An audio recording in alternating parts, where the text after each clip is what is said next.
This is a Film Stories original podcast. Love this podcast? Support this show through the Acast supporter feature. It's up to you how much you give, and there's no regular commitment. Just hit the link in the show description to support now. My dad works in B2B marketing. He came by my school for career day and said he was a big ROAS man. Then he told everyone how much he loved calculating his return on ad spend. My friends still laugh at me to this day. Not everyone gets B2B, but with LinkedIn, you'll be able to reach people who do. Get a $100 credit on your next ad campaign. Go to linkedin.com/results to claim your credit. That's linkedin.com/results. Terms and conditions apply. LinkedIn, the place to be, to be. Need a holiday gift that will keep her sparkling all year long? Blue Nile, the original online jeweler, has experts on hand 24/7 who can help you find the perfect piece. Beyond that, Blue Nile makes the gifting experience easier than ever with guaranteed free shipping and returns, as well as a wide assortment of jewelry of the highest quality at the best price. Right now, get 30% off jewelry at BlueNile.com. That's BlueNile.com for 30% off. BlueNile.com. What makes a great pair of glasses? At Warby Parker, it's all the invisible extras without the extra cost. Their designer quality frames start at $95, including prescription lenses, plus scratch-resistant, smudge-resistant, and anti-reflective coatings, and UV protection, and free adjustments for life. To find your next pair of glasses, sunglasses, or contact lenses, or to find the Warby Parker store nearest you, head over to warbyparker.com. That's warbyparker.com.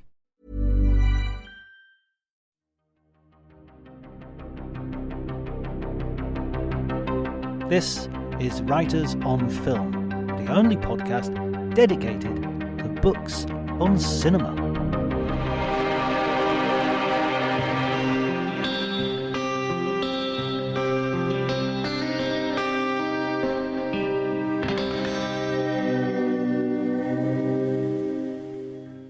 Hello and welcome to Writers on Film. My name is John Bleasdale. I am a writer and film critic, and today I'm going to be talking to Hanna Flint, whose new book, Strong Female Character, has just come out. It is partly a memoir, partly a manifesto. It's intimate and funny, and I really enjoyed reading it. It's a real challenging, fascinating viewpoint and read. If you enjoyed the episode, please remember to subscribe, like, and do all those things. You can follow me on Twitter at drjonty, DRJONTY. But before you do any of that, please enjoy the conversation.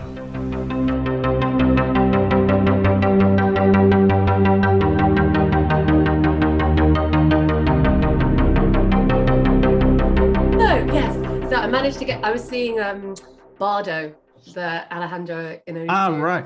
Which what did you think? It's so interesting because obviously this is like kind of autobiographical, like biographical for him as well. So it's kind of interesting as someone who's just done a bit of a memoir myself, like looking at like the way we tell the stories of our lives. So it's quite interesting for me to see how that manifests and like the idea of memory and stuff. So I'm sure we'll talk about that. But it was maybe a bit long. Luckily, I didn't see the San Sebastian edit, or I wouldn't have finished it until 1. But he's just, I've always been a big fan of like his visual storytelling and the way he does transitions, and it's just kind of beautiful in that way. But yeah, still need to let those feelings marinate a bit. Yeah, he reminds me a little bit like of Highlander, the guy who directed Highlander, with his sort of like, moving from one scene to another via a fish tank and coming out of a well, and there's sort of pop. I know, I like the seamlessness to it. I kind of like that kind of, that you kind of, that fluidity of the movement. And I suppose in a way it kind of serves the point of like the way memories and dreams, there's not a really beginning in the end. They just kind of float into. So yeah, kind of worked for me. Yeah, there's that line in Inception where Leonardo DiCaprio sort of turns around and says, do you remember how you got here? And that's sort of like one of the ways you can tell it's a dream, is because like, no, I'm just here, Whereas your book, Segue, it's kind of about how you got here, as well as how you got to do what you do, as well as a memoir and all those things. Yeah, so it's so funny because now it's done. Yeah. And now I'm doing interviews about it. I'm kind of like, how did I do it? How did it kind of formulate? How did I come to this kind of? And so it's been interesting kind of trying to remember, like even the way I decided to kind of weave the memoir stories within the kind of film criticism. And I kind of, when I think about it, it was far more intuitive than me kind of setting out. Like normally if I do an article or if I'm doing a feature writing or something, I might say, okay, I've got, just I'll have these sections, I want to hit these points. But this, it kind of felt, I started writing and then it was like, okay, now I want to go into this bit, and then kind of going back and forth. So it wasn't really, maybe I should say, it wasn't well thought out. But I think that was the kind of beauty. And I think the beauty of, I suppose, what I enjoyed about it was, there's some things that immediately struck me when I think back on my life and memories and movie memories, because I think movies can often function a bit like music in that you connect music to a time in your life, to a memory, all those feelings. And I kind of had an idea of what subjects I wanted to cover, but then, and I suppose in my head, kind of understanding the stories that I wanted to tell. But then so there were certain things where I can remember, I think one of the first, I think my first like memory of being at cinema was seeing The Lion King at Waterman's. And, I remember, the stink, and I kind of put in like my first kind of thought of it is kind of being very super terrified when Mufasa gets the stampede thing. But then I also kind of thought, oh, what else struck you about that film, and what struck you in a year since seeing it? And I was like, oh, actually there's something quite funny about it showing, like implying a sex scene in a whole like song montage. I thought, oh, that's really fun. So, certain memories, certain films and stuff where you think they might go, actually kind of served in a whole different chapter, and that was one about kind of losing your virginity and talking about that. And I thought that was quite a funny like way in.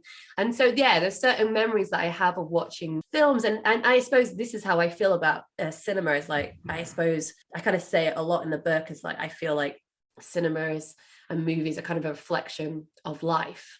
And I suppose I feel a lot of empathy when I watch it, and so it's the emotional draw to them, and that relating to what I see on screen, and things like not having maybe the words to articulate how I feel about it, but how I feel about my life, but then seeing it, it's like, oh, that's what it was like. And then, yeah, I think it was kind of building from that one, the movie memories that, immediately come into my head, but then also, I suppose, in understanding what I've learned from watching cinema over the last 30 years, and then how, even going back to old stuff, like how my modern sensibilities of looking at it, like seeing it from this, in the glow of 2022, has changed how I feel about it, and how that might have made me feel then, and how impressionable I might have been from the certain, characters or storylines or tropes or devices, or even just, the certain type of actors we see on screen. A lot I talk about as being a mixed person of mixed heritage, and only seeing a very specific, white female standard for much, and a lot of the films in this have white female protagonists. So then there was another part of me where, I wanted to, as much as some of those films, I was raised on, because that's just the way it is. I can't change the history of how I watch films. I can't go back and, watch films that might have had far more kind of diversity in it I just wasn't aware of. But it's like, how do I then put my like film critic and journalist hat on to say, well, these things were also there at the same time, and actually I'm so lucky that I've come to it later in life, and how even modern day in where we are now, I wanted to make sure I include a lot of the stuff that we're seeing right now, because it's a memoir, but it's also it's looking back, but also what's the future and what's the present. And so so there was a lot of so there were some things where some essays took like, well, I call them essays. Originally I saw it as essays, but apparently people don't like the word essay. Apparently people roll their eyes at essays. Now we say chapters. But yeah, it was definitely kind of, I wanted to cover a lot of bases, but also letting myself off that I couldn't possibly cover them all. Like, I can only go from my specific experience and what I watched, you know, and obviously I can watch extra stuff, and sometimes it was great because, you know, it's just say I was doing a chapter on body hair, and I was thinking back to all the kind of, you know, shaving scenes I've seen in movies, but again, you know, the amount of movies you've seen obviously is going to slip in the gap. And I remember Helena Hart, when I posted on Twitter, I said, oh, can you think of shaving scenes? And she was like, One Fine Day. And I was like, oh my God, One Fine Day. I had that on VHS. I watched it so much. And I was thinking in my head, trying to wrap my brains, what was that film that I saw it in? And then by having someone just spark that memory, I was like, oh yes, that's what it was. And which I love that film, by the way. I mean, you know, kind of, you know, seeing Ticket to Paradise recently reminded me of how much I love George Clooney in rom-com role. That was one of his sort of false starts when he went to, you know, when he was coming off ER. He sort of did action hero with Nicole Kidman, and then he did rom-com, and none of them quite worked. And yet, you know, they were good movies, but they didn't quite match where he wanted to be. Was that the one? That's the one. Peacemaker? Yeah, with Neil. It was a female director. Yeah, I think so. Yeah. I think it was, yeah. I remember that one, and she had a bob, and she's like the translator. Yeah, and she sort of had the poster was her running uncomfortably in high heel shoes, I think.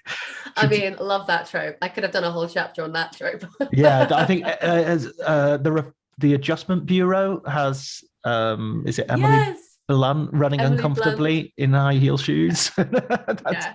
I think there's also, I remember one of the other ones is Transformers, the one where Rosie Huntington-Whiteley switched roles with Megan Fox, and I remember thinking, she's tall enough, why are you putting her in heels? It's interesting the fact that, you know, essays, it sounds too academic, it sounds too much like homework, and that this book is the opposite of homework. I think there's a real sense of fun and sort of it gave me the feeling of sort of a film critic letting their hair down, if that makes any sense. Yeah, and I really like that, because I think and what I've learned as someone who's come into this field, and I hope I've articulated well in the book about feeling somewhat insecure in even having that kind of label, because I haven't gone through the academia route into, you know, my love of film comes from loving film, going to it as a family habit. Like that's what, you know, even when I was, you know, started up doing journalism, you know, I wanted to talk about films, whether I was, you know, and for so long being able to call myself a critic, I felt like I wasn't allowed to do that for a very long time. And I suppose for me, I would just be pretending if I was trying to be, you know, if I was trying to be really be like a scholar on film, because I'm not, you know. There was probably, you know, there was some films in this where, you know, I think there's about around 700 film and TV shows I reference. And, you know, there's, when I talk about some of the classic cinema, you know, the short, you know, the silent films, like some of these things I haven't been able to see, or I didn't study, or I haven't got the shorthand to be able to just like throw out some of those references. So for me, it was trying to be honest about where I am at, what I can talk about, and not trying to be something I'm not. But also, you know, I think a lot of people, you know, one of the things I learned when I did my master's in journalism, and I was doing broadcast journalism, and I think one of the things stuck with me was when the tutor said, when you're writing for like TV, you're writing news, make it so like a smart 11-year-old can understand. And so I never wanted to feel I want people reading to feel, I don't know, excluded. I want them to feel like they either watch the films, they can relate to them, or like, oh yeah, I've seen some of these films, or they'll be like, oh, I kind of want to watch that. I'll add that to my list. Or, you know, I don't want to ice people out. I want it to be accessible for everyone. And I think, you know, that's how I hope to be as a writer.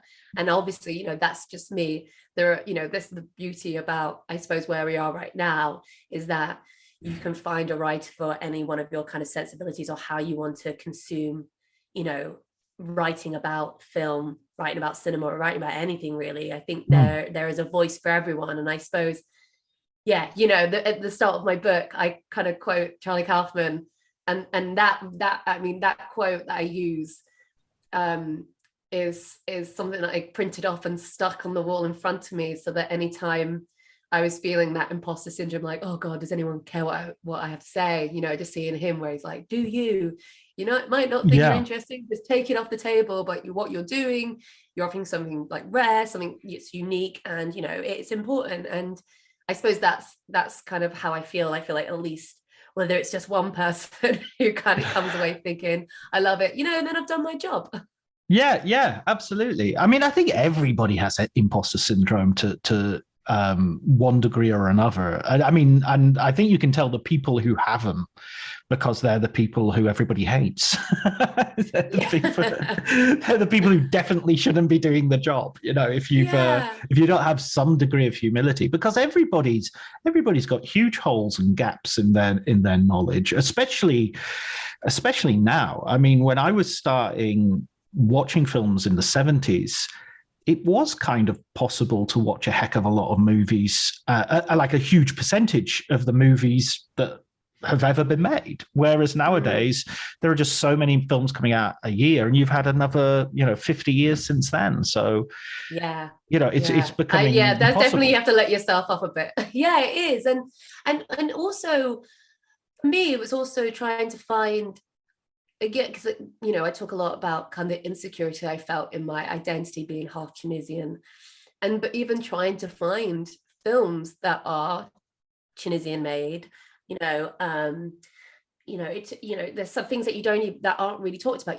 One of the things I kind of bristle at is doing I kind of conscientiously object to doing like the 100 greatest films of all time lists and stuff like that, because I feel like all we're doing is some re-cementing basically the kind of the so-called canon a lot. And don't get me wrong, there are ways that we kind of add new stuff in, but it can feel like whenever you search for like films or something online, it's quite narrow-minded. So when I was trying to find stuff by Tunisian directors, it was I kind of one thing I was kind of lucky about was JSTOR was really great, because it not only has like classic kind of, as like magazines like Cineast. How do you say it? Cineast? Cineast, I think. Cineast, yes. Yeah, I think so. You can edit that. You should have seen when I was doing the audiobook, the amount of time, you don't have to edit, but like when I was doing the audiobook, you write things down, you're like, oh wait, I don't know how to say this name out loud, or this word out loud. So there was lots of stopping and starting to try and get the correct pronunciation when I was recording the audiobook. But there was like loads of kind of articles that can look back at, from the 70s and the 80s, these interviews that obviously were in print, you've not got like a link to now. So having that, but also having like, it was a really great article about like sexuality in Arab cinema. And I managed to find some kind of context there as well to kind of put in the article, in the chapters, and then even getting to see that film now, it's like, oh great, I've got to see it. There's it's called The Wedding. See, this is the thing, it's like blocked in my head now I can't even remember the name of the movie. But there was a film set in Tunisia about two best friends, one's Jewish, one's Muslim, and I talk about this scene, there's a waxing scene in it, and it was perfect because I was like, oh god, this like gets, here we go, here I found this film that, from writing this book I was able to seek it out, and now I get to include it in this kind of conversation and then talk about how that is represented. And it was so amazing just seeing that scene, when again, waxing scenes and shaving scenes in films are quite slim. So, and obviously in the I'm kind of got a Western, I've got a Western understanding of the cinema far more than the international world, or what manages to kind of, trickle through the markets, whether it's festivals, the Academy Awards, or things like that. So yeah, definitely. Yeah, it's been nice to be able to kind of fill in the gaps in my cinematic knowledge while writing this book as well, and hopefully kind of, again, as much as I'm introducing myself to things, introduce other people to it as well. Yeah, absolutely. I mean, I always feel like a critic, like I'm, I once got a job teaching where they gave me a subject I'd never done. They said, oh, you can teach geography starting on Monday. And it's like, I've never taught geography. I don't know anything. But, this was a sort of private, very shoddy private school. And I found myself sort of Sunday night reading the 5 pages of the textbooks, and then Monday morning walking in and teaching it as if I knew it, as, I was an expert. And I feel like that as a writer on film. I'm often finding stuff and then writing about it as if I always knew about this. It's like, I just discovered it. It's so I mean, I don't think that's a problem. Well, I think it's also, I think sometimes, oh, it's called The Wedding Song, by the way. It's just like Karen Albu. See, this is the thing, I'm like, if I'm Right. going to name it, I want to make sure that I have the filmmakers. She's a French Algerian filmmaker, Karen. But yeah, there is another thing that one of my editors said to me when kind of after I'd submitted some stuff, I think when we were going through the first kind of edit notes, and they said to me, you know, you can have some moral authority in what you're saying. Like, you should be able to, you know, you are in some way an expert on your subject, and don't look, you're not writing for critics, you're writing for the general public. And that's one thing I had to really think about as well, because I think so often, I don't know if you found this as well, but sometimes when you put your work out there, and especially in the way we can kind of dissect everyone's work in a very public forum on social media and stuff, there was this, again, this kind of imposter syndrome coming in. It's like, oh God, our critic's gonna call me out or say I've got something wrong here. So there's that kind of fear, that peer pressure. Oh yeah, absolutely.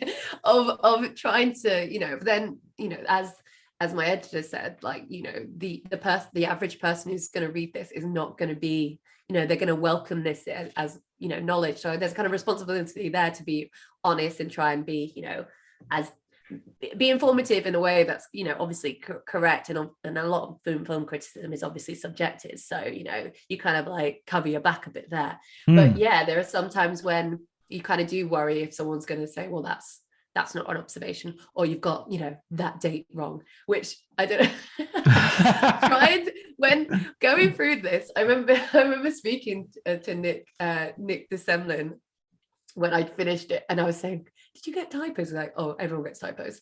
And I think that's my worst fear, is someone's going to screen grab like the ebook and said, oh, you got this one wrong. It's like, I know they're there. I know the typos. I'm waiting for the second print.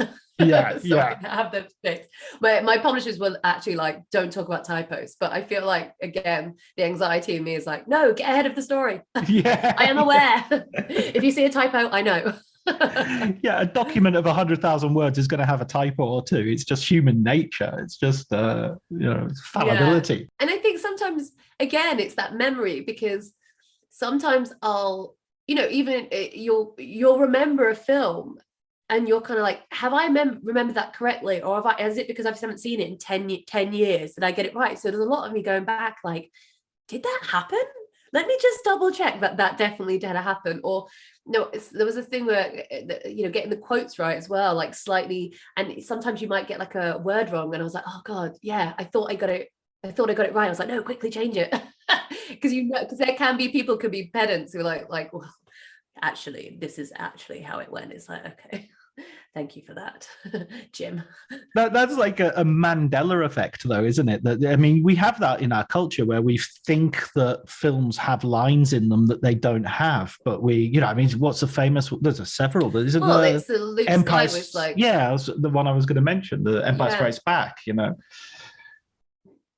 He doesn't say, I am your father, Luke. Yeah. He says something else. And we remember it because that's the sort of the plot point, I guess. Yeah. And I mention it and I use that as a metaphor for my own relationship with my biological father, finding that out. So luckily I didn't quote that specific line. I would have definitely have to double check it. Although I did put no, and I was like, wait, is the no that Luke says, did I write it too emphatically? Like, does he really? And I was like, look, it's got like 3 O's in it. I'm allowing it. Yeah, that one can pass. I mean, yeah, talking about subjectivity, I mean, I think that's always an interesting sort of point of view, especially because, you know, what your book is bringing up and sort of emphasizing is that our subjectivities are very dependent on our lived experience and where we're coming from as men, women, as gender fluid, as in terms of our experience from where, you know, where we're from, our ethnicity and sexuality and all of those things. So it's not even like just, oh, things are just subjective, as in we all have different tastes. But I mean, one of the things I found was when I go to festivals, people I really admire love the shittest movies, and people I really don't admire get it absolutely right on occasion. So, it's sort of nobody is infallible. Nobody has sort of 100. It's just so fascinating to talk to people who I think, oh God, you know a lot about movies, but you keep going on about how Chappie is the best movie you've ever seen. And you know who you are, by the way. If you're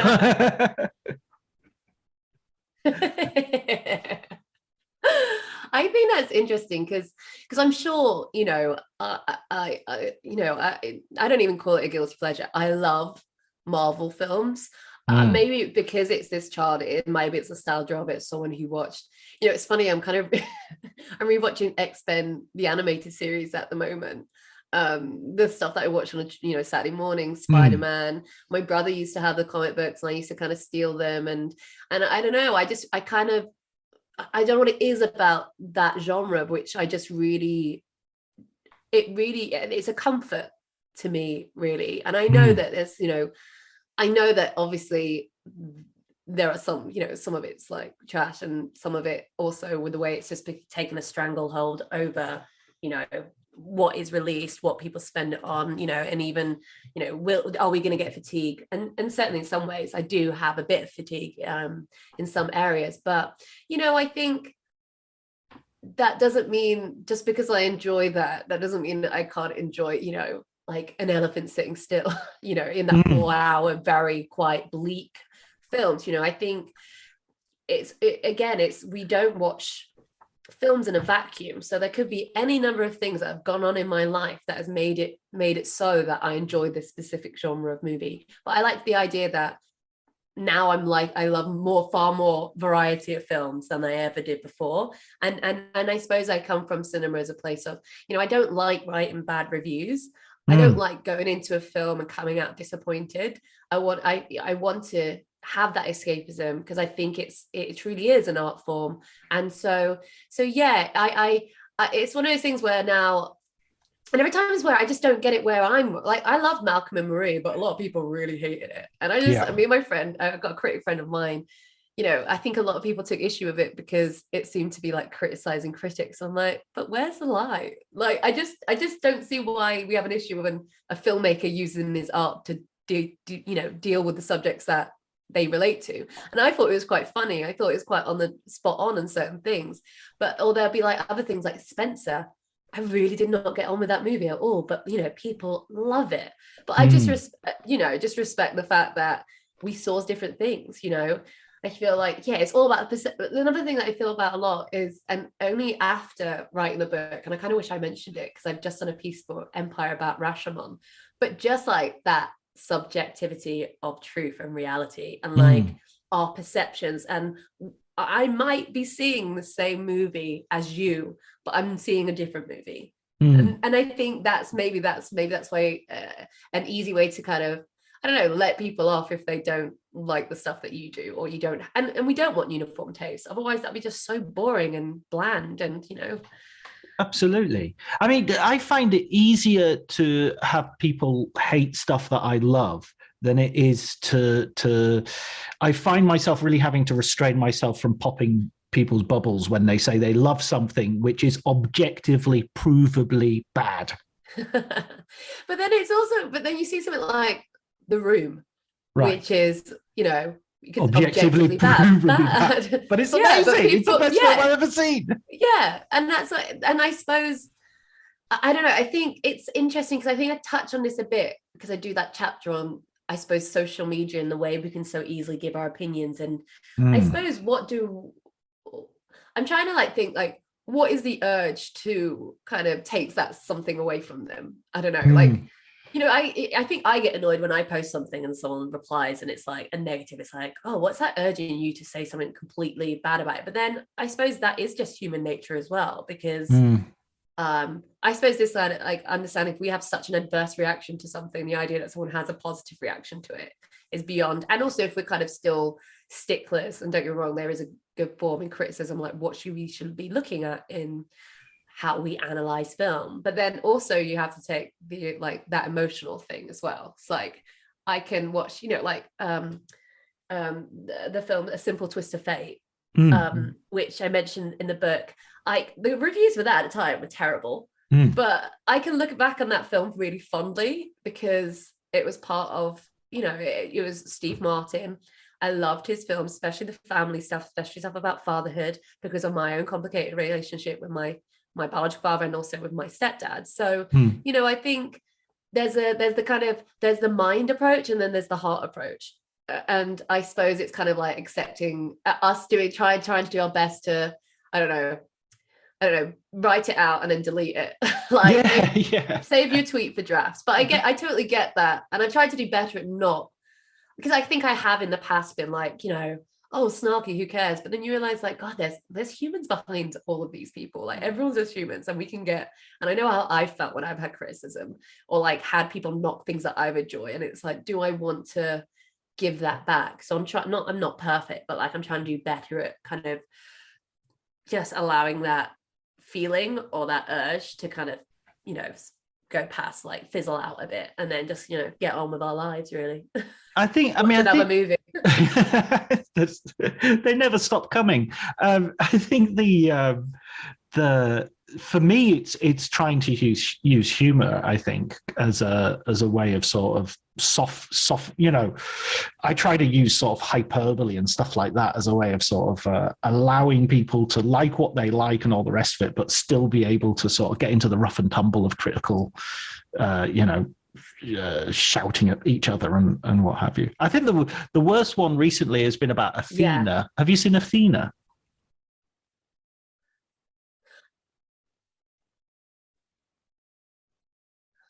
I haven't. It was one of those things where I want to watch, but it's because I didn't hear anything about it, which is really annoying. Classic Netflix kind of situation where this film that everyone's talking about, but actually critics are talking about, but there's literally no promotion at all in the lead up to it, which can be quite frustrating. So you don't hear about it. But I haven't seen it yet. But I've heard it's like Les Miserables, like kind of La Haine. Yeah, it's a really good. I won't say too much about it because I don't want to spoil it for you. But it's got a lot of crash bang wallop, and but after the first sort of rush of people really praising it, it's a bit like La La Land or Gravity or something like that. After the first rush of people going, oh, this is amazing, people are going, yeah, but you haven't watched La Haine. I can see that you haven't watched enough French cinema for you to properly contextualize it. And it's just like, I fucking have. I absolutely have. Yeah. It's just that I like this as well. Somebody was saying, oh, it's all razzle dazzle. And it's like, yeah, but I like razzle dazzle. What's wrong with razzle dazzle?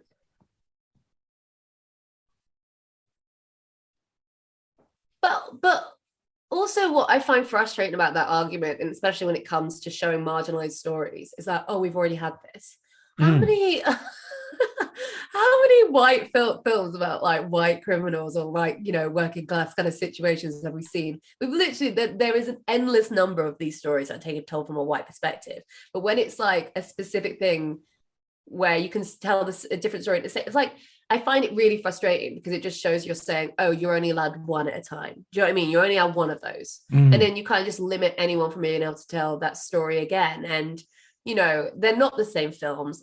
Otherwise, it would just be an adaptation. And I find that, we're coming from a place where like Friends with Benefits and No Strings Attached came out at like the same, pretty much like 3 months within each other, and it's like, there are plenty of films that do the same stories, do it again, but it's like, how are we changing characters, who's the leads in it, and directors, filmmakers and stuff like that. I find it, I find that kind of conversation. And I also think, there's a lot more pressure when you are talking about, when you're telling stories about marginalized communities, because it has to do so much at once, or it has to be like completely like brand new. Otherwise it's just, derivative. And I was like, God, let me point you to the canon. Like Joker, one of the, biggest movies of the last however many years. And it's like, Taxi Driver, king of comedy. Right. I know it got criticized for that, but like, it still did majorly well. And it's like, people didn't mind that. A lot of people didn't mind the fact that we'd already seen basically this before, or seen this movie done, and it's not as good. I mean, I'm absolutely, very publicly not a Joker fan. So yeah, I think there is this, I suppose there is a kind of the film Twitter, I suppose the kind of that community, and it's hard because obviously I feel like I'm a part of it, we're a part of it, but like against my will. I definitely feel like sometimes I definitely feel like sometimes when, and the difficulty is that we could have a conversation like we are now, and we could watch a movie and have massively different opinions on it, but because we're having a conversation, we'd be able to have a very, friendly, maybe get a bit heated, but it'd be all, we'd be fine with it. But when it comes to social media, articulating those thoughts, even when you're making a joke, someone, you said you want to make a joke about it, some people would say that as like snark, and it's like how people interpret it, it can be lawless out there. And so there's sometimes where I've kind of got in a situation where I've had, I kind of mentioned a bit, like where I've kind of feel like I'm giving very like inoffensive film takes, and it just be absolutely like piled on, like attacked, and you're like, oh God, like, am I wrong? Am I a bad person? Like for sharing this thought? It's like, it's not that deep. Yeah, you know who liked One Fine Day? Do you know who liked One Fine Day? Hitler. Hitler liked One Fine Day.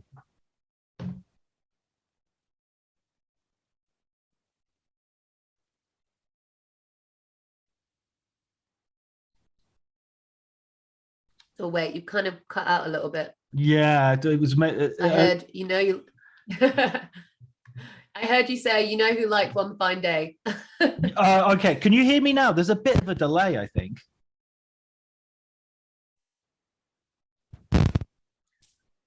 Yeah. Do you want us to log out and log back in again? Maybe that might jumpstart it or something. Let's try that. I've got full bars on my Wi-Fi. Yeah, me too. So I'll let's do that. Yeah? Let's do that. Cool.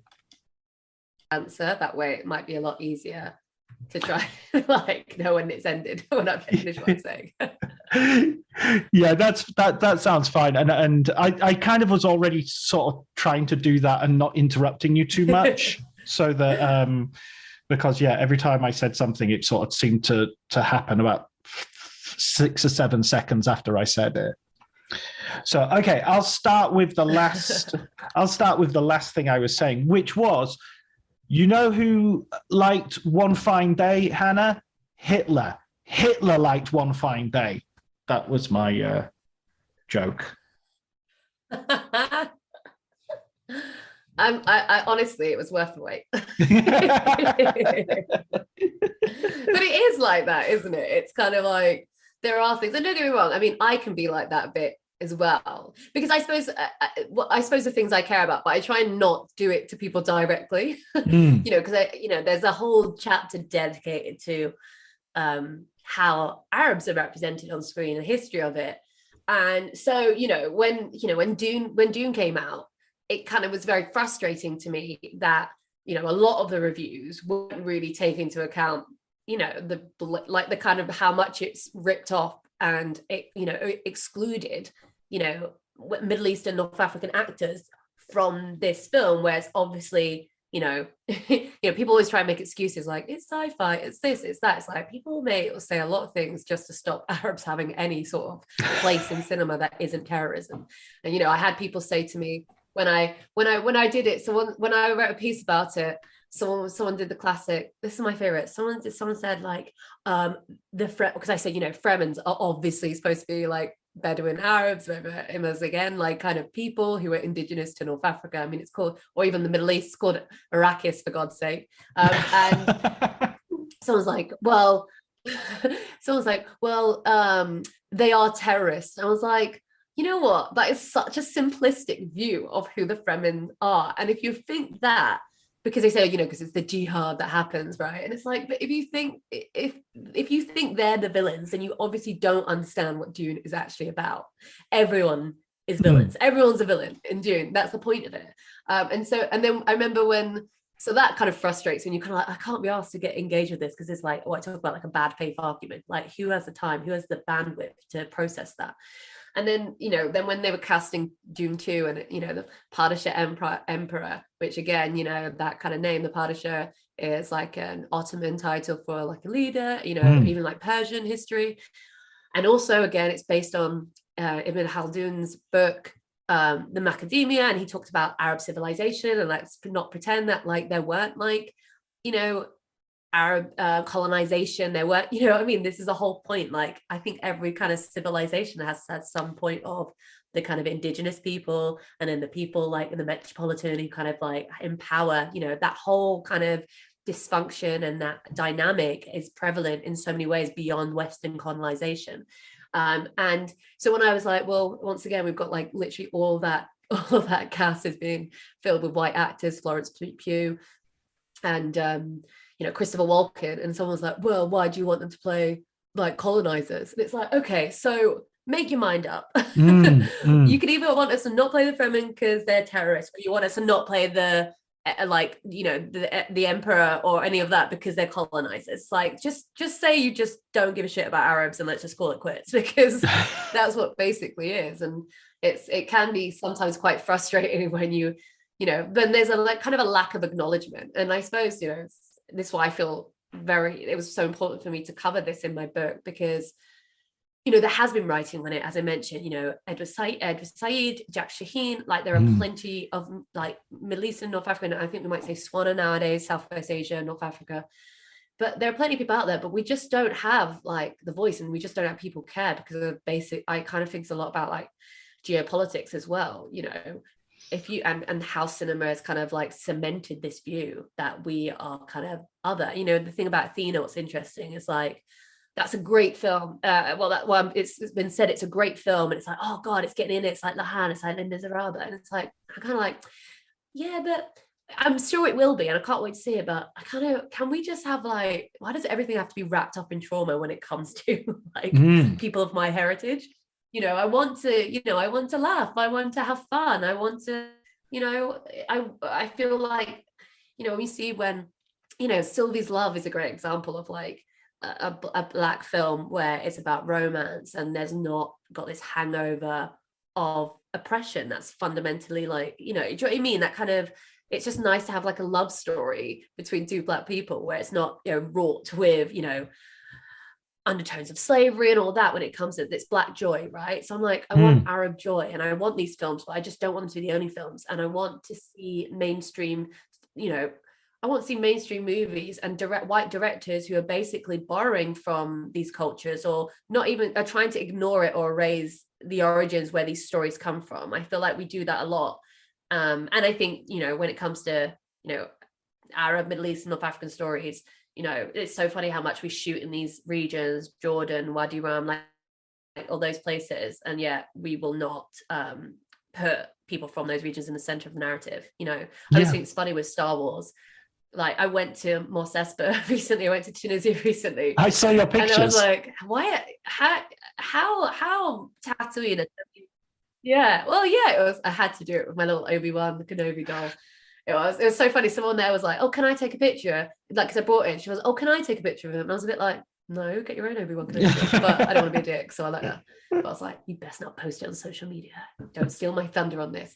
But I'm there, and I'm basically like. But I'm there, I'm like, how are there so many white people in Tatooine? Like, they would be sunburned because it's so hot. Do you know what I mean? When you're in the actual desert and like there's baking, and you're like, white people would not survive here. Why are there so many white people in these desert locations? Like, it doesn't make sense. But again, as I said, you can have space Arabs as long as they're not Arabs. Yeah, but do you know what I mean? But like, show them that way. Show them like be like rednecks, but they don't. It's like, yeah, it's the emphasis on science fiction. There's a science fiction there for you, white people in deserts. Well, I think that's fascinating as well, because science fiction is such an unlimited imagination when it comes to many, many things, and then so limited when it comes to gender relations and race race casting and all that stuff. I mean, I'm reading Ursula K. Le Guin at the moment, and it's just like, wow, she really knows how to use science fiction to really push the boundaries of our thinking. And what's depressing is she's doing it in the 1960s, and nobody else has. Blade Runner 2049 is an example of really old, tired, cliched gender relations, and it's been made recently. But it's, I mentioned, I love Blade Runner, but I've mentioned in the book, like Ridley Scott as a filmmaker, oh God, I love him. And he's made some great films, but there is a lot of things where he's kind of just had blinkers on when it comes to certain representation. Like, it's not science fiction, but Gladiator. It was interesting reading about that and learning that actually they're which I mentioned in the book, that their actual historical consultant was very surprised that it featured Arab slavers in picking up Maximus when they weren't even around in that area. It's like, let's just pick and choose what we want to put in to make stories, and Blade Runner, the history of that, how, talk about the ravishing in films. And Sean Young, it's funny, I actually interviewed Sean Young for Empire magazine for a feature. Very interesting person. A lot of stuff didn't make the cut, probably couldn't, because it's, it's interesting as I don't know, how would I say it? She'd obviously been through a lot in her career, and I kind of believe a lot of the stuff she said, but she had certain things that are quite problematic that I was like, oh, we probably won't put that in this time. I'll tell you off the record, okay, maybe what she said. But even that, her experience of like being somewhat brutalized in that scene between Decker, oh God, her name's escaped me now. Rachel. Rachel, yes.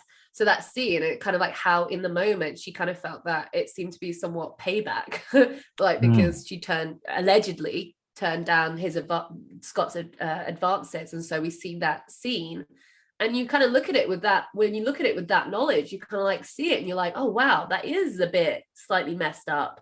But what does that teach us about how what we understand about sexual relations between men and women in general? Like, what are we conditioned to see? And I suppose again with sci-fi, as you said, like how we present it. Why is it? Who is it? Carl Sagan, who said years ago, talking about Star Wars, and he was like, well, why does everyone look like me? This is a galaxy far, far away. Why is everyone white? And, even watching Andor recently, which it's amazing. It felt like the first time truly that we've, I love The Mandalorian, but like this felt like, I'm really interested in this story because it feels like untapped territory. And it feels like Tony Gilroy as a showrunner is really making Star Wars political again in a very obvious way, rather than quite vague. Like, I think a lot of people, it's so funny that we've got to a point where people say don't make Star Wars political. It's like, it's always been goddamn political. Like, that is like the Viet Cong versus America. Like, that's what it's supposed to be about. And obviously, it's ripped off to June as well, but I don't know about that enough. But like in Andor, what was interesting for me was, again, there's episode 3 was so beautifully executed, yet there's only like 2 female characters in it. And even, I'm not talking just like speaking characters, but you notice even in the back. Hey, it's Mark Maron from WTF, here to let you know that this podcast is brought to you by Progressive Insurance. And I'm sure the reason you're listening to this podcast right now is because you chose it. Well, choose Progressive's Name Your Price tool, and you could find insurance options that fit your budget, so you can pick the best one for your situation. Who doesn't like choice? Try it at Progressive.com. And now, some legal info. Progressive Casualty Insurance Company and Affiliates. Price and coverage match limited by state law. Not available in all states. My dad works in B2B marketing. He came by my school for career day and said he was a big ROAS man. Then he told everyone how much he loved calculating his return on ad spend. My friends still laugh at me to this day. Not everyone gets B2B, but with LinkedIn, you'll be able to reach people who do. Get $100 credit on your next ad campaign. Go to linkedin.com/results to claim your credit. That's linkedin.com/results. Terms and conditions apply. LinkedIn, the place to be, to be.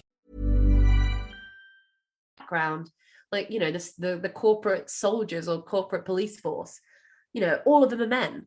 You know, there's probably about 70-80% of the people you see or even have speaking lines are men. And you're just like, why are we still in this world? Why are we still in this?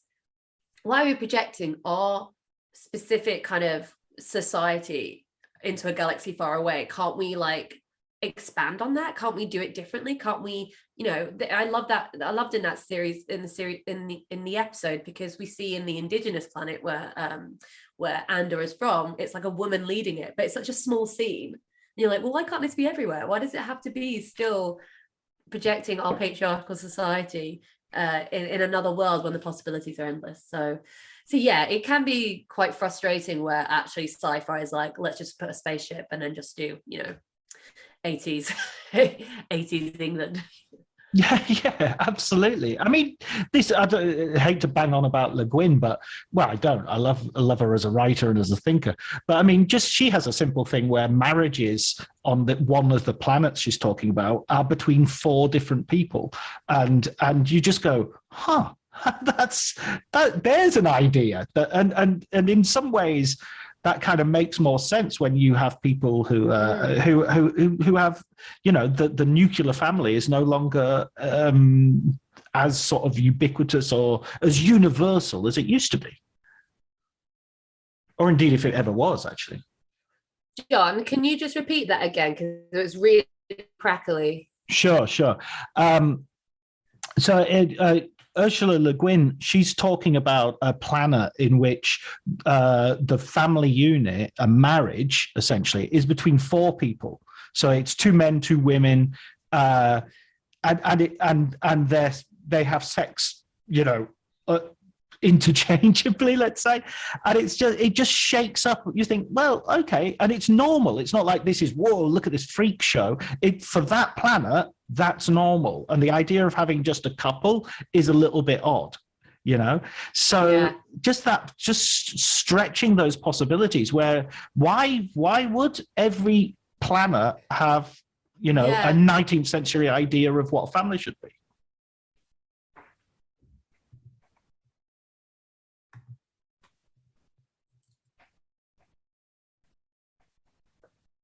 Exactly. And you know, a lot of people didn't like Thor Love and Thunder, but I did think it was quite good that, like, the kind of, at least that tried to, you know, shake up how, you know, with Cork, you know, it's a kind of shame in that movie that's the only kind of, I suppose, LGBTQ representation, like, in it, even though Valkyrie's supposed to be a character that's, you know, you can definitely see the Disney censors all over that. I'm sure they did a scene where Valkyrie kisses a girl on the lips. But, you know, even having that bit, it's like, oh, yeah, look, it's science fiction. They can literally make up anything that they want. I'm trying to think. There was this book of stories, a book of short stories I read recently by Malka Older. And it was really amazing how she does, like, it's all science fiction, and there was a story in it where, like, there's people from England, from Earth, and, like, in that, and they meet, you know, extraterrestrial alien, you know, race, and actually the women are the leaders, and in the way that and it was so interesting how, and I feel like, God, I'm in this position of, like, do I want to give spoilers away? But there's an element about, like, how she's trying to mask her emotions because she's been taught by male leaders that you need to just not give anything away. And then so she goes there, she's an expert on this so-called, you know, alien race, and then it turns out actually their whole leadership is about emotion. That's why women are leaders, because they're emotionally led. So it's such an interesting idea that, like, actually emotion in this, like, world, that's what's celebrated. In this race, it's celebrated to wear your emotions and your trauma and your grief, you know, on your sleeve, rather than holding it all in. I was like, oh, that's such an interesting way to look at sci-fi. I mean, you know, I kept reading that book, I'm like, God, I'd love to see any number of these, like, short stories adapted into a film. Yeah, that's.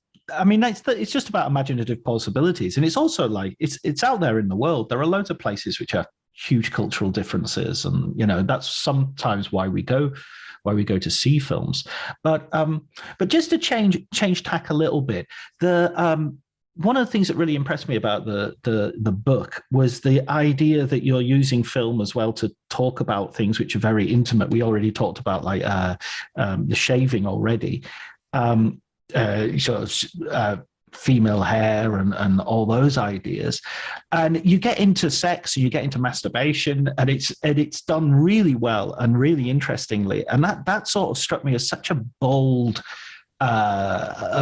place to go, because that's sort of something that I would certainly sort of hesitate or feel not weird necessarily, but just feel exposed by about writing. So I mean, kudos.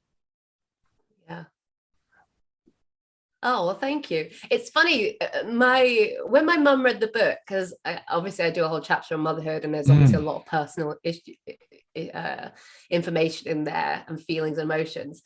And she, it was funny when she came away from it, the thing that she was most concerned about was actually like, are you okay with having people know about your sex life? And I was like, oh, that's the thing I care least about. Because I think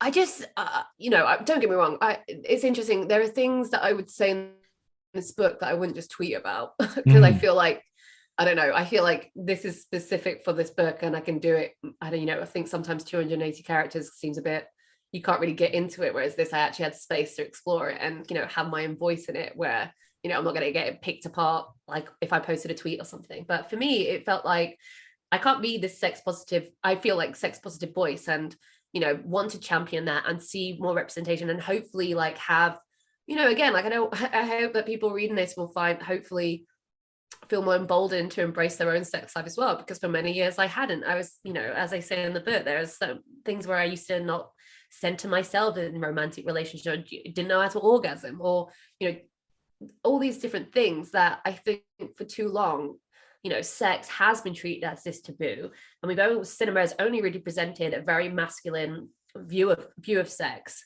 and so yeah, for me that was quite funny. But also, as you mentioned earlier, like humor, being able to talk about stuff with humor, and for me that was the biggest thing about writing this, is that and maybe I kind of say this a lot, but I'm kind of like Chandler Bing when it comes to uncomfortable subjects. I always try and make a joke out of it. Maybe it's like a defense mechanism. It's like, well, I'm taking piss out of myself, so you can't.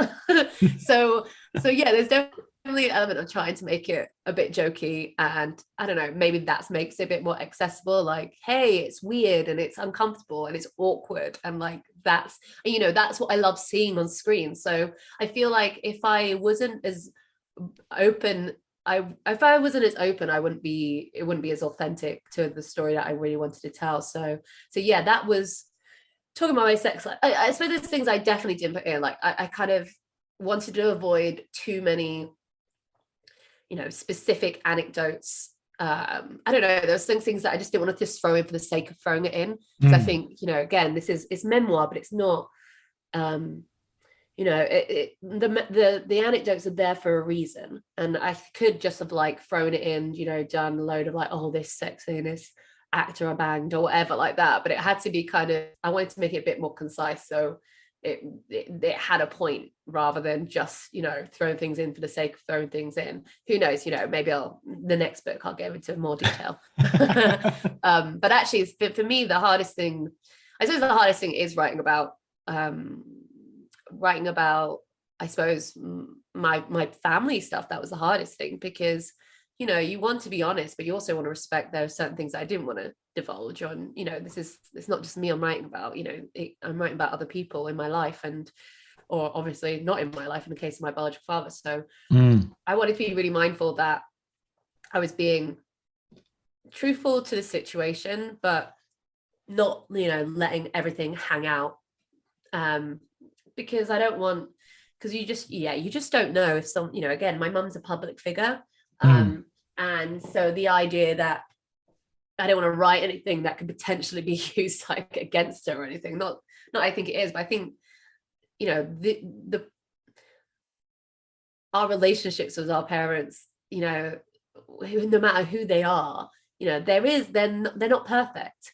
And I think, you know, for me, it was really important to contextualize like where my mom had come from as well, like what her upbringing was like, and how that had an effect on how she might have raised me, or like what she's going through, and trying to have that context as well. So, but yeah, I remember when I was writing it, no, I did actually have to, I was like, Mum, you can get copy approval. And it was quite tense sometimes, because there's a lot of things when I wrote the original stuff, especially for her to look back at the time when we're talking about when, you know, when she was with my biological father in that period, it did kind of, there's a lot of memories she suppressed. So it was quite an emotional time for her to read this stuff. But ultimately she was, you know, she cried, she laughed. So,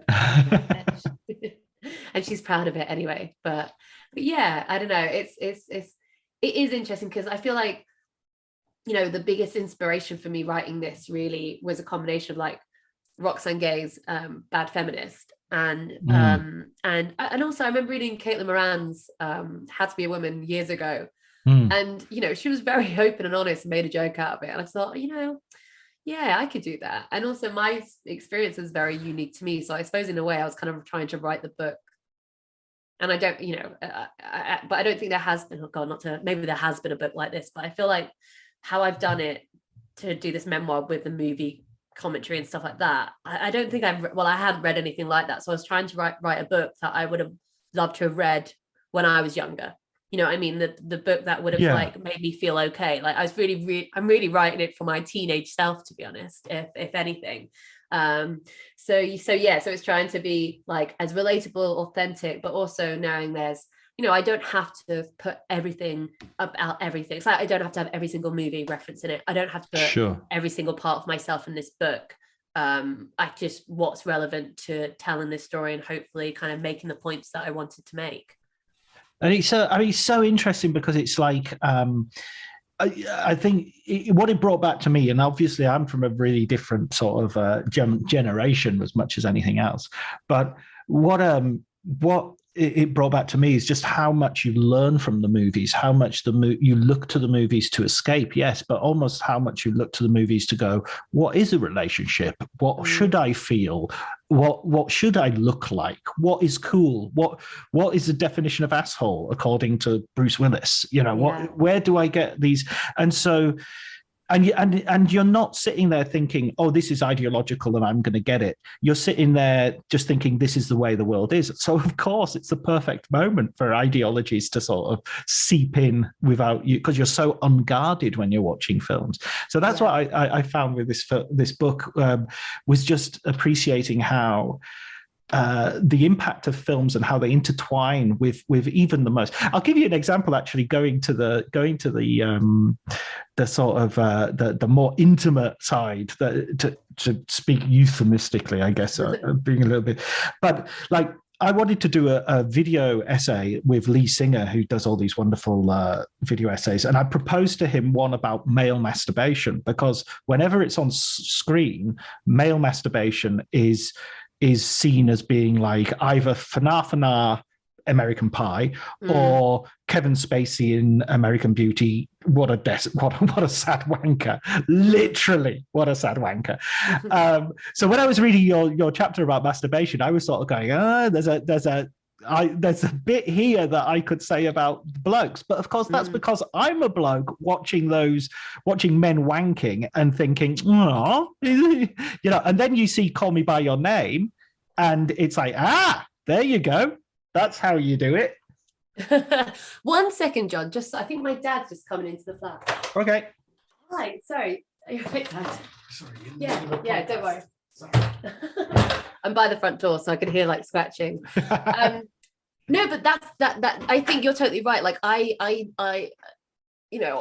suppose when I'm looking at masturbation, I'm not really looking at I'm so used to seeing it, so I don't really notice the nuance, because I've never, masturbated with a penis. So my own penis.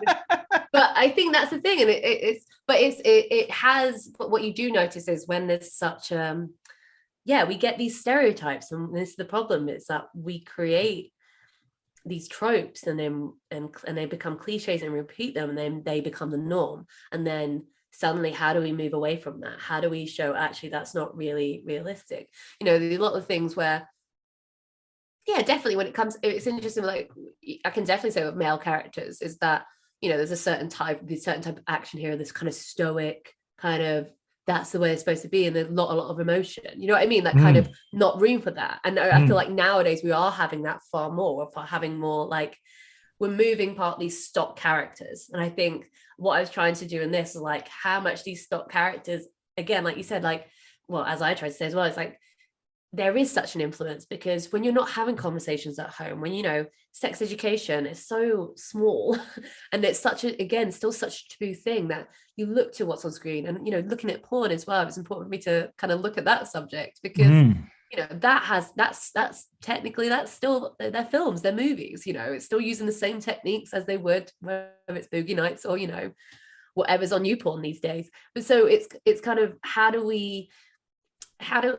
acknowledge that, and then maybe kind of work against it and see how we can improve and try to break those cycles, and again try and move from these kind of stiff boxes, forgive my but like if we could try and like broaden our understanding so that we can feel really and be what's honest, because again, you know, obviously when it comes to fiction and even non-fiction, what we see on screen, there is a story to be told, there is, you know, artistic license, but I think so often nowadays we're so influenced by what we see on screen that we see that as truth of the situation. In so many ways it can be, but if we're kind of perpetuating fallacies, then, you know, how do we evolve and grow and progress? And, you know, and I feel like a lot of the time we're quite stunted, and it takes, and this is why I think what's so good about criticism and having more voices in it, because, you know, if you've got still people telling you the same thing, you're never going to know otherwise, you know. And I feel like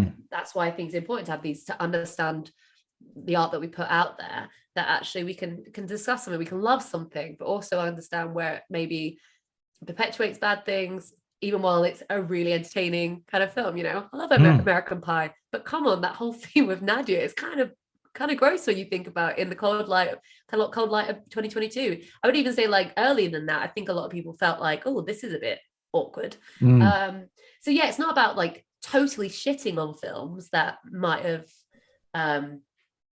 you know, sense, you know, our taste wise or sensibilities have changed, because, you know, we can't go back and change time. I can't go back and, you know, stop Alec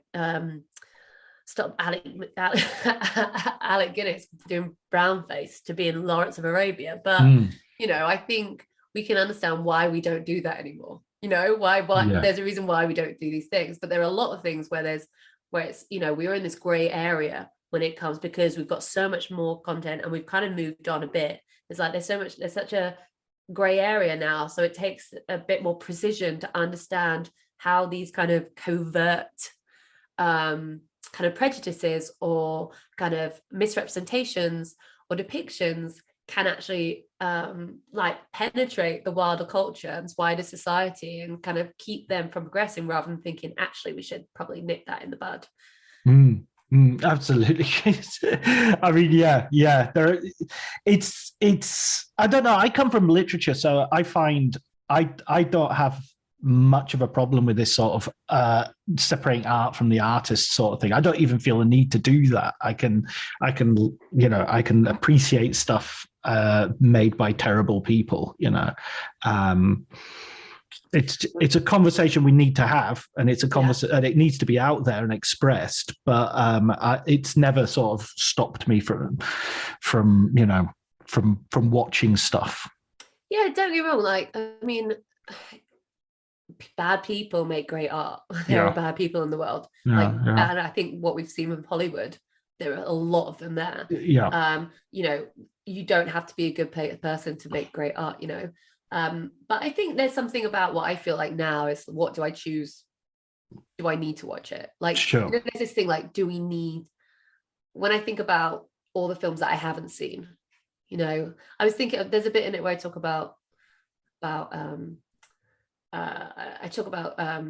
the chapter on kind of like Me Too and like the representation of like rape and sexual assault and rape culture in cinema, but also looking at the behind the scenes or something. And I remember, you know, Hitchcock, I can appreciate that he's a great filmmaker, but again, when you think about what went into that film, do I need to watch it? Do I want to watch some of the stuff that might be like, okay, maybe I'll watch it once. Do I need to keep watching it again? Or could I watch someone who maybe hasn't sexually assaulted his actresses or, you know, done psychological warfare against them as well? Like, do I need to watch that in my life? Are there a million things? And that's just my personal choice.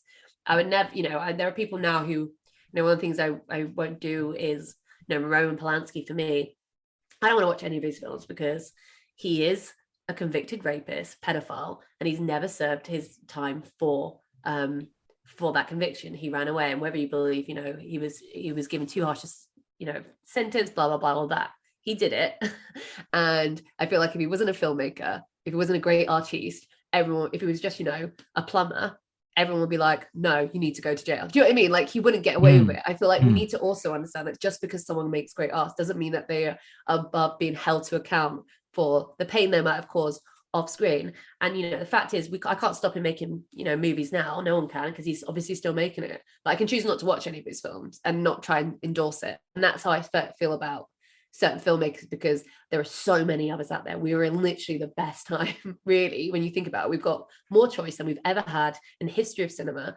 more filmmakers, and filmmakers who might not have historically got the opportunities. I'm thinking about all the filmmakers who have, you know, there's a great documentary called Half the Picture, and it interviews a lot of female directors, and like, you know, like Mary Harron or, you know, Mary Lambert, these, like, he did great films and they haven't had the same opportunity as their male counterparts.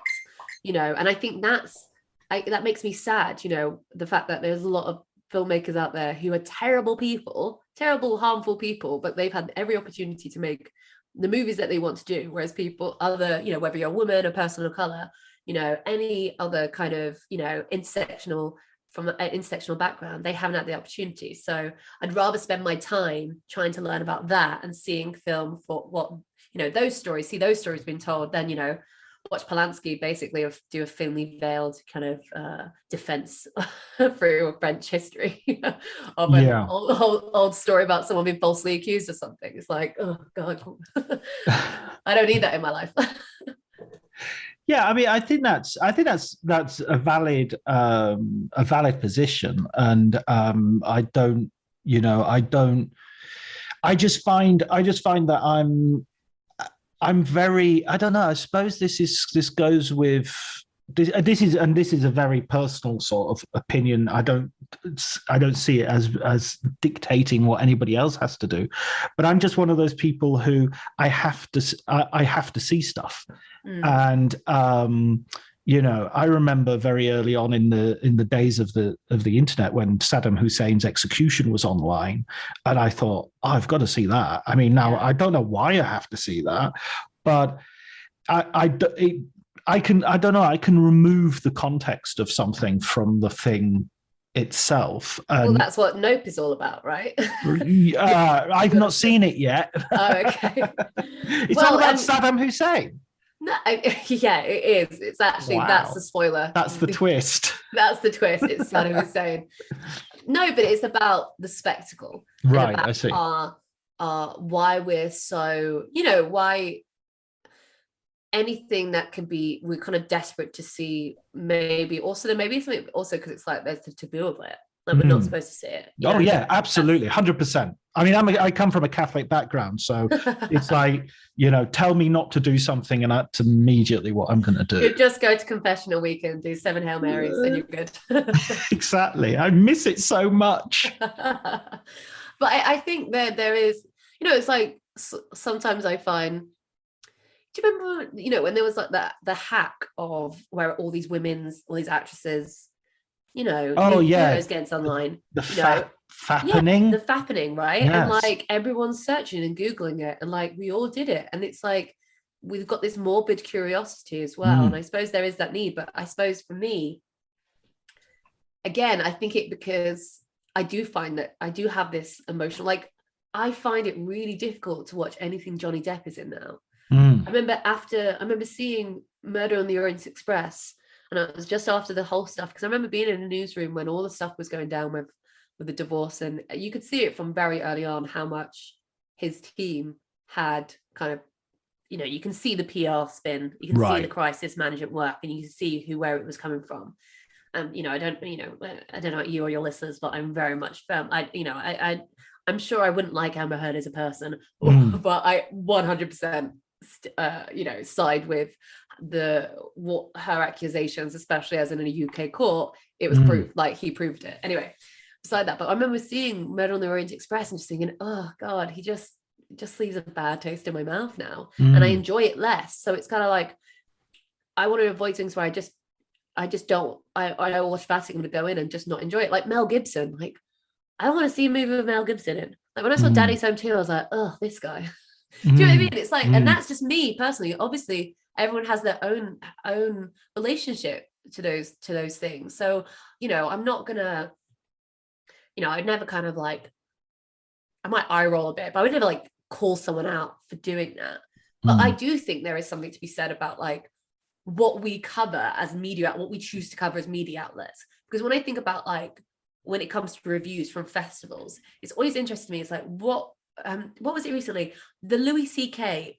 It's like, oh, they'll review a Louis C.K. film, but they won't review any number of these films with unproblematic people. But like Variety will do a Louis C.K. review, and they, they've only got a certain amount. They can obviously nowadays there's only a certain amount of films they can review, but they'll do that one because they'll get more clicks for it. You know what I mean? That's the culture. They want to get more views and therefore more ad sales, blah, blah, blah. That's why they're doing it. And it kind of makes me sad, because actually I feel that's less about, I want to see the art. It's more about, oh, well, what will I get from doing this? There's a kind of, I suppose, like it feels less authentically, less pure, I suppose, about wanting to cover it. Whether you say, I just want to watch everything. No, I want to review the films. That's why, it's so interesting nowadays about when you see, film festivals where they're having a lot of films from streaming services or stuff that's already got a theatrical release, and they're getting covered when they'll already get covered by the time the distributor comes out. So it's kind of sad to me, like, we'll get these early things like everyone's going to cover Don't Worry Darling, or all these films that, Warner Bros and Disney, or, Netflix are all producing, like all going to be releasing. Like they're secure. What needs to be covered a lot more is the ones that aren't. But it's kind of difficult when for me as a freelancer, what films do I ever get the opportunity to cover or review? One of the great things with the New Arab as an outlet that I write for is that I get to cover a lot of Middle East and North African films, which I never get asked to review in any other, which I mentioned in the book. I haven't been asked to do a review. I think it was one time I was covering a column and I managed to do something at the Dardenne brothers, Young Ahmed, but I didn't really like that film. And again, white filmmakers. I hate the Dardennes. I hate them. So, but I like Rosetta. I've not seen Rosetta, so I might be biased because of that. that one was a great one. I really enjoyed that. Okay. One. And again, that's why I mentioned it in when I talk about motherhood. It's like, oh wow, this is quite. Again, you kind of see even things you see recently. You're like, oh, that's how I wonder how I can relate that to my own, my own life, my mom and all that sort of stuff. But yeah, so it's interesting what the position you are as a film writer or critic. There's the stuff that you'd love to cover and what you're allowed to cover. And I suppose I could, write for free, but again, this is my career. If I can't, I'm in a position where I don't really want to write for free. Or you wash your mouth out. Wash your mouth out straight away. Write for free. Well, this is the thing. Like someone said to me, "Oh, do you do reviews on Letterboxd?" And I'm like, "Do I get paid?" Like, don't get me wrong. I mean, I keep a little spreadsheet of all my films I've watched, and actually, I've thought for the book I've created a list of all the films that I reference, all the ones that are actually on Letterboxd, and that way people can maybe kind of look at refer to that list and maybe tick things off. But yeah, it's difficult when you write for a living, writing for yourself. I mean, yeah, doing this book was intense, and I did not get paid hardly anything compared to what I paid for my freelance work as a critic and journalist. Right. I think that the worst one, the one I recently had to do, not necessarily the worst one, but I had to do a review for Sight and Sound for Kim Ki-duk's final film before he died of COVID at the age of 59. Yeah. And the accusations against him are vile. I mean, he's behaved, I think, in a fairly rotten way. I mean, it's the weird thing that I have of sort of when you have someone who's sort of more than a controversial figure, of sort of someone with credible accusations against them, against him usually, then it's such a relief when the film isn't that good. It's like Woody Allen's really helped me out by not making a decent film for the last 10, 15 years. But, but I can't deny I love Woody Allen movies and have, he was a formative influence, on me. But I just I don't know if they can be sort of taken away in the sort of reverse version of The Rapture, where we just sort of get rid of them, because I don't know. I don't know if it's getting rid of them. It's just like looking at other people, but that's what I mean. Like, I feel like people who study, again, from what you hear and stuff, like most people's, when I hear about people's curriculums, I remember someone actually who was doing film at university, and she DM'd me and she goes, "Oh, I'm having a bit of an issue because like I'm doing a course and every single person on that course is like a white man. And I feel like I want to say something." It's like, well, you should say something. Like, who decides what, again, like no one's taken away. Luckily we live in a world where everything's, we have the library, we have everything's available. No one's erasing Woody Allen. No one's going back and saying Manhattan is not a fantastic movie, or, Annie Hall and all that. I love Midnight in Paris. Like, that was an amazing movie. It makes me kind of like, and no one's taking that away from them. But maybe it's kind of within hindsight, we're saying, okay, but who else was around at that time? Who else can we also champion? I think it's having the context that comes with it. It's like, when we look at, because I see that argument the same way when people are talking about the British history, and actually we're talking about, like, when people say, actually, can we acknowledge the fact that, when that statue, that slave owner's statue in Bristol got pushed into the river, or the fact that now these heritage sites, when it comes to their history, they're acknowledging where these things have come from, where the wealth come from. It came from, slavers who earned money from whatever, I don't know, sugar farm plantations or whatever, all that. And that's how they built these towns up, and it's, and that's what I think it is. It's adding the context about like who they are at that time as well. So I feel like, I don't feel like it's about erasing. I think it's just, let's just not ignore the other stuff. I mean, I mentioned in my book, I talk about the time when when Sean Connery died, and I love Sean Connery. Like, Sean Connery is like the dude. Like, I love him in, I love that First Night, the Richard Gere. Richard Gere, right. Yeah, love that film. Like The Rock, like, there are so many films apart from James Bond that I love. And when I kind of tweeted, like, when he died, I was like, oh, RIP, I said a problematic babe who might have shared a little bit too much in common with the machismo or something like that about James Bond. Right? I thought I was very clear to say I love him, but he also might have been, because he's admitted to like slapping his wife and being quite a lot of misogyny. God, the attacks I got on that, like the trolling I got for saying that, and it was like, there are people actually calling him a wife beater, and like me being trying to take a very diplomatic approach to wanting to acknowledge someone, acknowledge someone who I've adored, but also the fact that they're problematic as well. Like, they've had a iffy history when it comes to how they've treated women off screen, because I think there's this, especially with actors, we see them on screen, we idolize them, we can't imagine that they could be doing terrible things behind the scene, but they're not the characters that they play, they're just, that's the performance, right? These are the real people.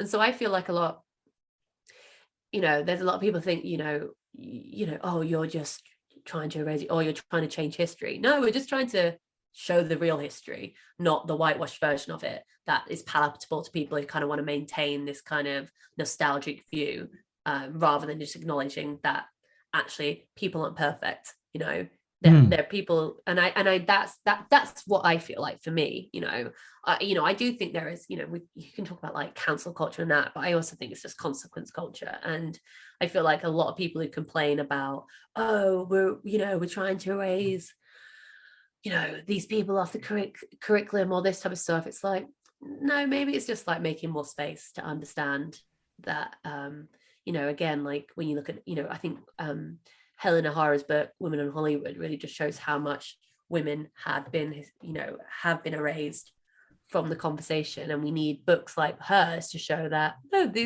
they are within the very like foundation of what old cinema used to be until men came in and, you know, kicked them out. And it's like, it's sad to me that I didn't know a lot of these filmmakers' names, these female filmmakers' names, because again, who are the people that we champion? Who are the ones who keep on hitting the 100 greatest films list, you know? Yeah. Like we, you know, that's the problem we live in. That's the kind of struggle we have right now. So, but again, it's a really complicated, there's no black and white answer to it, really. Yeah, no, I tell you the truth. I totally agree with everything you said there. I mean, I have no because problem that's with the that. correct answer.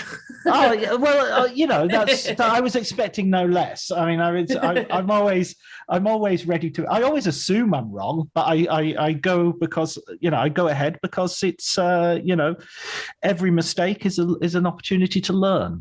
Well, also us having this conversation now, if we had this on social media, I'm sure it could descend into like us taking tone, like thinking, oh wait, are we actually having this seems like an argument, and it's not. It's like a discussion. So that's really good to have this dialogue with people rather than take it offline, rather than, you know, trying to do it in 280 characters and then absolutely offended and blocking. Well, I never block. I just mute. I might soft block. Yeah. Get them. It's like, stop following me. That's what I also don't understand. It's like, don't follow me. Yeah, you are here. People who follow, what I think is so funny is like people who will follow you, you don't follow them back, and they'll say something to you and you're like, I don't even know who you are. Yeah Like, I don't owe you a conversation. I don't owe you anything. It's interesting how the kind of like the etiquette has kind of somewhat been lost on social media. But, you know, this is why I really enjoy chatting about these things now, because I think it's really interesting to hear those opposing views. But when you realize it, most of us kind of agree. We just say it in different ways. Well, we all want, like, it reminds me of what Shirley Jackson once wrote to a reader who complained about her short story, The Lottery. She said, if you don't like my peaches, why did you shake my tree? That is so true. So true.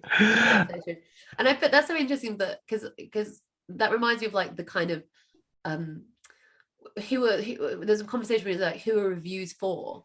Like, because I don't know about you, but when you review a film, you know, I don't expect the filmmakers to read it, you know, unless it's amazing, and then I want them to see it, and then I want them to, like, you know, remember my name. Invite you for dinner at Christmas. Yeah, you want me to host your award season Q&A? Sure.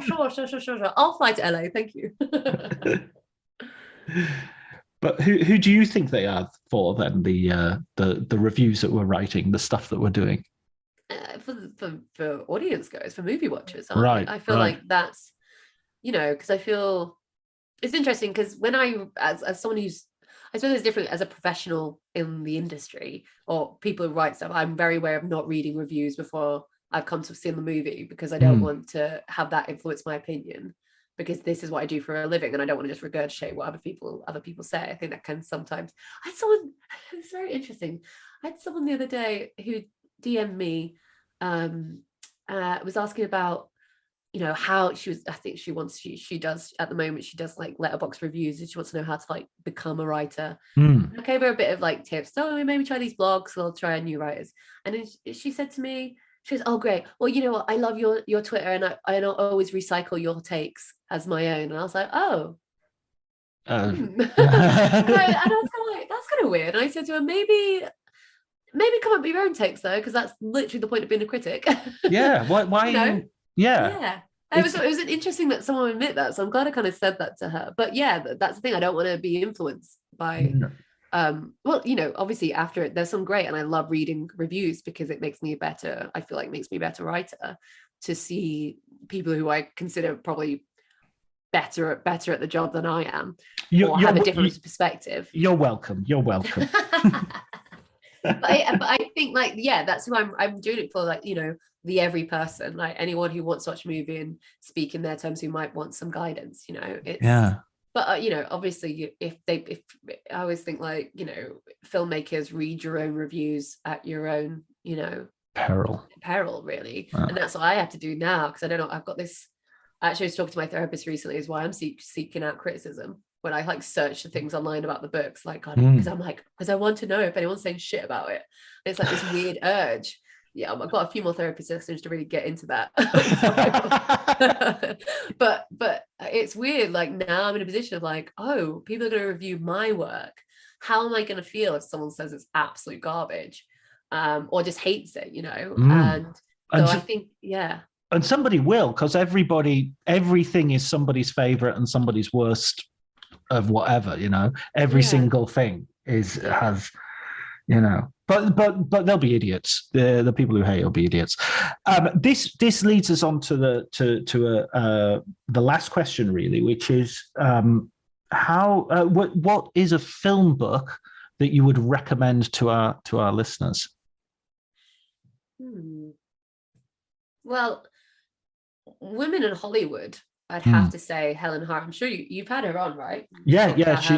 She was on like last year when it came out, the book.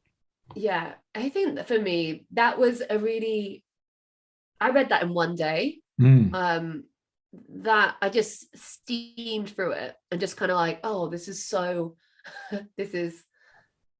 accessible and easy to understand, and not being overly academic, even though it's a history book, right? And I really love the sections that she covered. It gave me a load of new writers and films to kind of check out, and you know, and also acknowledge. And I feel like it made me smarter by reading it. But also, you know, I mentioned I really recommend, and maybe it's not like it's not like the paid share, but Jack G. Shaheen's Real Bad Arabs, spelled Reel, Bad Arabs. It's just if you've ever wanted to just see, like, he goes through like 1,000 films from, you know, the first film, silent films, to like, I think, because he unfortunately died, I think it was in 2015. So the version I have is like the third edition. So there's things like post 9/11, a bit post 9/11 films in there. But it was honestly such an amazing resource for me when I was writing the book. Because again, you know, seeing some of the things I was talking about, like we talk about the bombers, belly dancers and billionaires tropes, that kind of the 3 Bs that often Arabs get painted as. And he has got an amazing like reference for the films, and he kind of talks about what were the good things about the film, what the bad things about the film, like and specific and some historical references. It was so amazing. Like, you know, it was until I read that book that I realized, like, Back to the Future. I didn't like, maybe rewatch, it's like, wait, Back to the Future, what happened at the beginning? I was like, oh yes, the Libyan terrorists, which are just insane, and like they're speaking gibberish, and you know, they're wearing their keffirs and just looking absolutely bonkers, and you're like, oh, that's how easy these stereotypes just get embedded within popular culture. You know, as something as you think is quite inoffensive as Back to the Future, it's right there in the beginning. You know, I love True Lies. I love that film.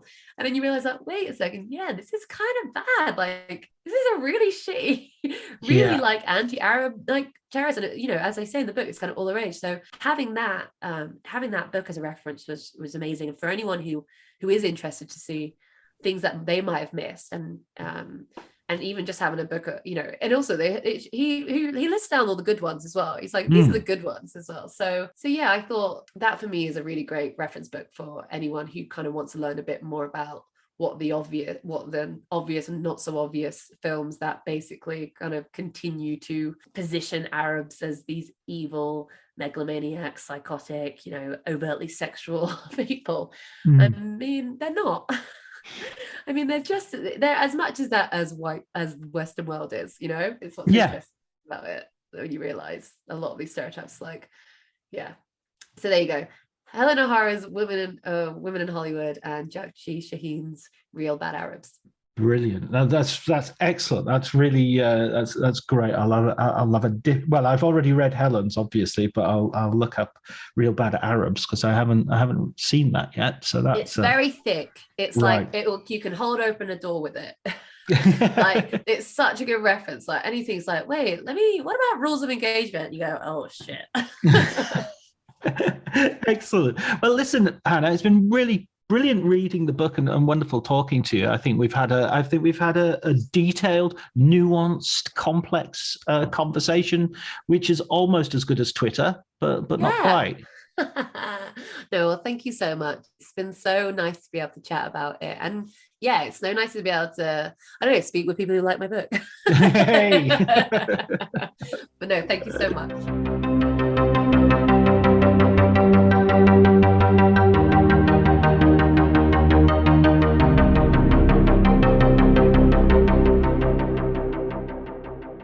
So that was my conversation with Hanna. We had some technical difficulties I didn't mention at the beginning so as not to distract you, but there were some technical difficulties with the connection, so that's why the conversation was a little bit interrupted. But I hope it didn't impede your enjoyment of the conversation. And I personally, I had it was a revelation. It was an interesting, fascinating discussion with Hanna, and I really hope that we'll have the opportunity to continue that conversation, as I'm sure she will continue to write great stuff, and maybe even a follow-up book. I hope so. All that's left really is for me to thank Elliot Atkins for the music and Ali Howard for the art, and thank you, dear listener, for joining me. I'll be back next week with another episode. Until then, please take care.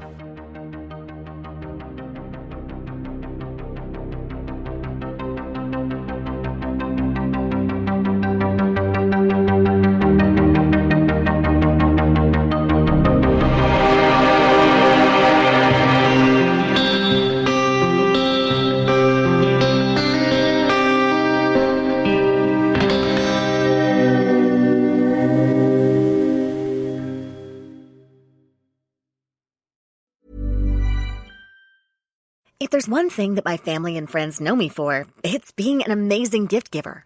I owe it all to Celebrations Passport from 1-800-Flowers.com, my one-stop shopping site that has amazing gifts for every occasion. With Celebrations Passport, I get free shipping on thousands of amazing gifts. And the more gifts I give, the more perks and rewards I earn. To learn more and take your gift giving to the next level, visit 1-800-Flowers.com/ACAST. That's 1-800-Flowers.com/ACAST. Cue the fireplace and your favorite fall movie. There's nothing better than a cozy evening at home with a glass of First Leaf wine. First Leaf is a personalized wine club that delivers right to your door. Sounds magical, right? They get to know your favorite tasting notes, which varietals you enjoy, and whether you prefer sweet or dry wines. So in every shipment, you get bottles tailored to your unique palate. Go to tryfirstleaf.com/fall to get your first 6 wines for just $44.95 with free shipping. This episode is brought to you by Progressive Insurance. Do you ever find yourself playing the budgeting game? Well, with the Name Your Price tool from Progressive, you can find options that fit your budget and potentially lower your bills. Try it at Progressive.com. Progressive Casualty Insurance Company and Affiliates. Price and coverage match limited by state law. Not available in all states.